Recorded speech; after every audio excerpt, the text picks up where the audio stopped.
যাদের অন্নপূর্ণা ভান্ডারে application status under enquiry দেখাচ্ছে, তো তাদেরকে আমি বলবো ভাই একদম ঘাবড়াবেন না, এতে ঘাবড়াবার কিচ্ছু নেই। আন্ডার এনকোয়ারি মানে কি? আন্ডার এনকোয়ারি মানে হলো তোমার আবেদনটা সরকারি অফিস থেকে যাচাই বাছাই চলছে, সব ডকুমেন্ট ঠিক আছে কি না, নাম ঠিকানা মিলছে কি না, তোমার ডেট অফ বার্থ ঠিক আছে কি না, তো যাবতীয় তথ্যাদি সেগুলো কিন্তু তারা মেলাইছে, ঠিক আছে। তো এই অবস্থায় তোমার চারটে কাজ আছে, মেন চারটে কাজ আমি আলোচনা করতে চলেছি। এক নম্বর হচ্ছে তোমাকে অপেক্ষা করতে হবে এবং রীতিমতো তোমাকে স্ট্যাটাস চেক করতে হবে। আন্ডার এনকোয়ারি থেকে অ্যাপ্রুভড বা রিজেক্ট হতে 15 দিন থেকে 1 মাস মতো সময় লাগে। প্রতি 3 থেকে 4 দিন অন্তর বা প্রতিদিন তুমি একবার করে তুমি অ্যাপ্লিকেশন আইডি দিয়ে সরকারি পোর্টালে স্ট্যাটাস চেক করতে পারো।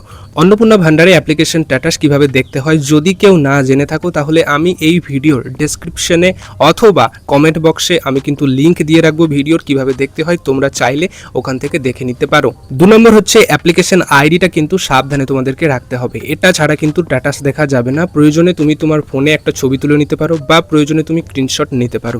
3 নম্বর হচ্ছে প্রয়োজনীয় কিছু কাগজ রেডি রাখো। এনকোয়ারির সময় বিডিও অফিস বা পঞ্চায়েত থেকে তোমাকে কিন্তু ডাকতে পারে। যদি তোমার পৌরসভায় বাড়ি হয় তো তোমাকে কিন্তু পৌরসভাতে কিন্তু ডাকবে, এবং সেখানে যে কাগজগুলো নিয়ে যেতে হবে বা যে কাগজগুলো দরকার সেটা হচ্ছে তোমার আধার কার্ডের জেরক্স প্লাস অরিজিনাল আধার কার্ডটাও তুমি কিন্তু নিয়ে যাবে। দ্বিতীয় হচ্ছে রেশন কার্ড নিয়ে যাবে বা রেশন কার্ডের জেরক্সও নিয়ে যাবে, যদি প্রয়োজন পড়ে তো জেরক্সও নেবে। ব্যাংকের পাসবইয়ের প্রথম পাতা, পাসপোর্ট সাইজের ছবি এবং অ্যাপ্লিকেশন ফর্মের প্রিন্ট যদি থেকে থাকে তো ওটাও কিন্তু নিয়ে যাবে। এবার হচ্ছে কার সাথে তোমরা যোগাযোগটা করবে। যদি দেখো 20-25 দিন পরেও আন্ডার এনকোয়ারি থাকে, তাহলে তোমাকে কিন্তু নিজের গ্রাম পঞ্চায়েত বিডিও অফিসে অ্যাপ্লিকেশন আইডি নিয়ে কিন্তু তোমাকে যোগাযোগ করতে হবে।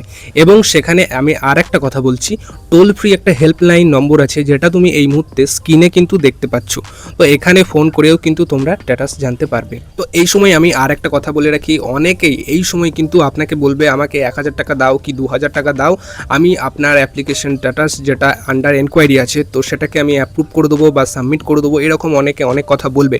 তো ওইসবের পাল্লাই যাবেন না, একমাত্র সরকারি অফিসে সরকারি স্টাফ দ্বারা আপনারা কাজটা করিয়ে নেবেন, এটুকুই বলবো। দেখা হচ্ছে পরবর্তী কোনো একটা ভিডিওতে। আজকের মতো এখানে। ভিডিওটা যদি ভালো লাগে অবশ্যই লাইক করুন, শেয়ার করুন আর সেভ করে রাখুন ভিডিওটা।